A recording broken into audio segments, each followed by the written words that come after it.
Você está no canal Eu Estudo a Lição com o pastor Samuel Camilo. Hoje é segunda-feira, dia 15 de julho de 2024. E o tema que estudaremos na nossa lição será o chamado de Levi e a questão do jejum. O texto que serve como base para o nosso estudo de hoje encontra-se em Marcos, no capítulo 2, a partir do verso 13. Vou apenas introduzir o texto aqui. O texto diz assim: Em seguida, Jesus saiu outra vez para a beira-mar e ensinou as multidões que vinham até ele. Enquanto caminhava por ali, viu Levi, filho de Alfeu, sentado no lugar aonde se coletam os impostos. Siga-me, disse Jesus. E Levi se levantou e o seguiu. Mais tarde, na casa de Levi, Jesus e seus discípulos estavam à mesa, acompanhados de um grande número de cobradores de impostos e outros pecadores, pois eram muitos os que o seguiam. Quando alguns fariseus, mestres da lei, viram Jesus comer com os cobradores de impostos e outros pecadores, e perguntaram aos seus discípulos por que ele come com cobradores de impostos e pecadores. Ao ouvir isso, Jesus lhes disse: As pessoas saudáveis não precisam de médico, mas sim os doentes. Não vim chamar justos, mas sim pecadores. Quando olhamos aqui para esse texto, nós percebemos uma outra história, um outro relato que vai acontecer, além do chamado aqui de Levi Mateus, que é o chamado de Levi Mateus que vai abrir as portas para essa outra situação, uma situação considerada extremamente controversa. Os publicanos ou cobradores de impostos eram vistos como pessoas muito complicadas. E aqui no nosso guia de estudos, por exemplo, existe um texto da Mishnah que vai mencionar que se um cobrador de impostos entrasse dentro de uma casa, a casa, bem como tudo que havia dentro dela, se tornaria cerimonialmente impura. Era esse o tipo de pensamento. Então, quando os fariseus eles viram Jesus Cristo dentro da casa de Levi Mateus, e Mateus fez o quê? Não apenas levou Jesus para poder comer na sua casa, como também chamou todos os seus amigos cobradores de impostos. Quem eram esses cobradores de impostos ou publicanos?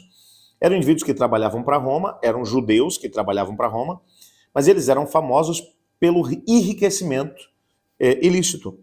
Pelo enriquecimento ilícito. O que eles faziam? Eles cobravam mais impostos do que deviam cobrar. Entregavam para Roma a parte que lhes cabia e ficavam com o restante. Então, eles enriqueciam por causa da maneira fraudulenta com a qual eles lidavam. A Bíblia fala de alguns cobradores de impostos, como o próprio Zaqueu, e Mateus era também um publicano. Agora, os fariseus estão olhando para aquela situação, os escribas estão olhando para aquela situação, e a pergunta que vai na cabeça deles é: mas Jesus não sabe que a tradição dos judeus menciona que estar na casa, se um cobrador de impostos, um publicano, entrar na sua casa, tudo que está dentro da casa vai se tornar cerimonialmente impuro? Agora ele vai até a casa de um indivíduo como esse, ele está se tornando impuro, está colocando os discípulos de forma impura também, e eles não procuram Jesus. A estratégia deles para tentar minar a autoridade de Jesus é conversar com os discípulos. Eles puxam os discípulos de lado e dizem: por que o mestre de vocês entra na casa de publicanos e come com publicanos e com pecadores? A pergunta é simples. Está reverberando exatamente aquilo que a Mishnah menciona. Se um publicano entrar dentro de uma casa, tudo que estiver na casa se tornará cerimonialmente impuro.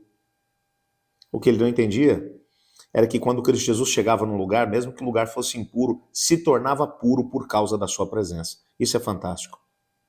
Jesus não deixa passar por menos. Dessa vez, Jesus vai responder. Uma pergunta: quem é que precisa de médico? Os sãos ou os doentes?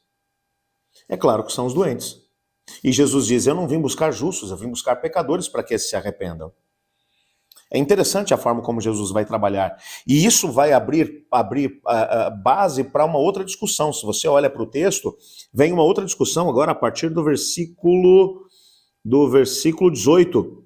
Certa vez, quando os discípulos de João e os fariseus estavam jejuando, algumas pessoas vieram a Jesus e perguntaram: por que os discípulos não têm o hábito, por que os seus discípulos não têm o hábito de jejuar como os discípulos de João e os discípulos dos fariseus?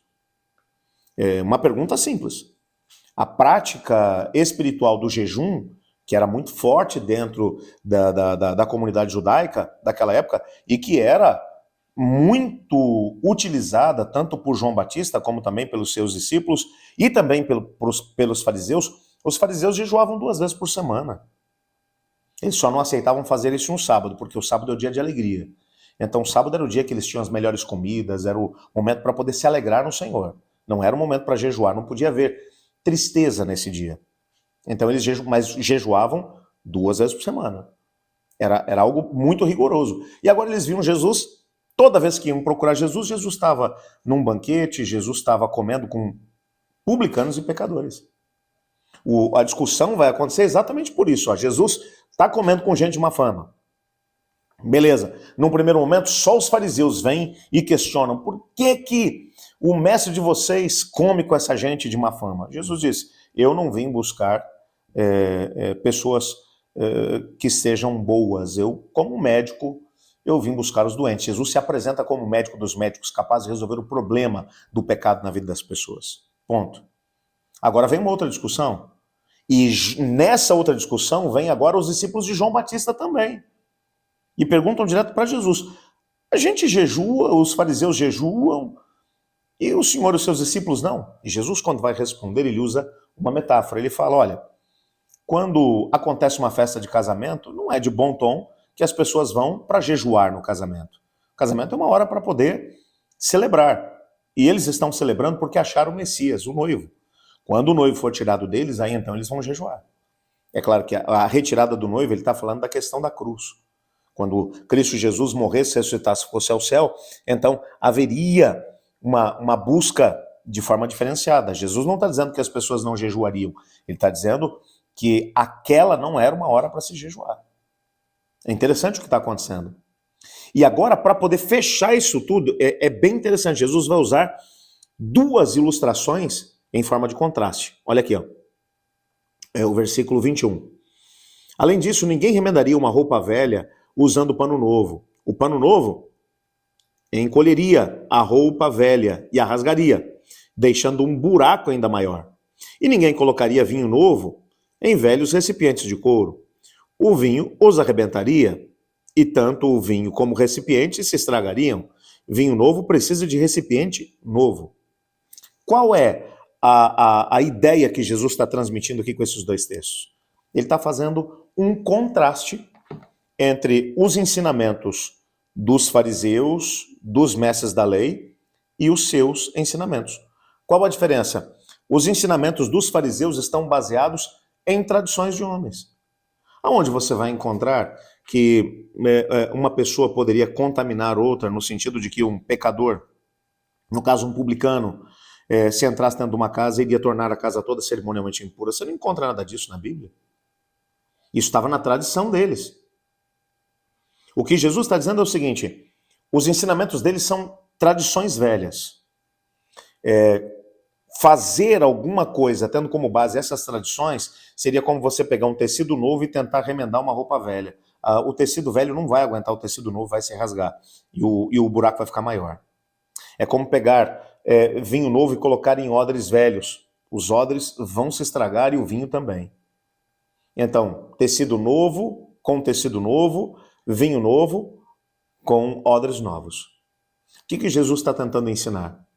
Que o que ele ensinava para as pessoas estava baseado exclusivamente no assim diz o Senhor. Você não vai encontrar um único ensinamento de Jesus Cristo que tenha sido baseado na tradição dos homens. Todo ensinamento de Jesus é baseado na Bíblia, a palavra de Deus. Tudo o que ultrapassa a Bíblia não provém de Deus. Tudo que não está na Bíblia também não provém de Deus. Nessa perspectiva, Jesus Cristo, ele faz esse contraste. Isso deve fazer com que a gente pare para poder pensar. Quantas vezes algumas pessoas fazem ou deixam de fazer algumas coisas basicamente por causa da tradição. Ah, meu pai fazia assim, minha mãe fazia assim, meu avô pensava assim, minha família pensa assim, então eu não vou fazer diferente. Ainda hoje encontramos pessoas que agem tendo como base a tradição dos homens. Nós temos que estar baseado no assim diz o Senhor. Amanhã nós teremos a oportunidade de estudar um pouco mais.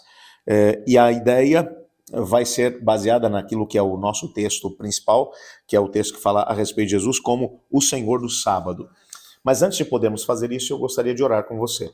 Se você tem aí um pedido especial no seu coração, uma intervenção que você está buscando da parte de Deus, una-se a mim agora nessa oração. Obrigado, Pai, por tua palavra, por sabermos que o Senhor nos ama, tem planos para nós. E sei que o Senhor quer, de uma maneira muito especial, nos abençoar. Sei, Pai, que nossa vida deve estar embasada no assim diz o Senhor, então nos ajude a podermos devorar a tua palavra e a viver por ela. Pedimos também que o Senhor leia nesse momento nossos corações, as necessidades que temos. Pedimos que o Senhor intervenha de acordo com a tua vontade. Pois é em nome de Jesus que oramos. Amém. Eu estudo a lição e você?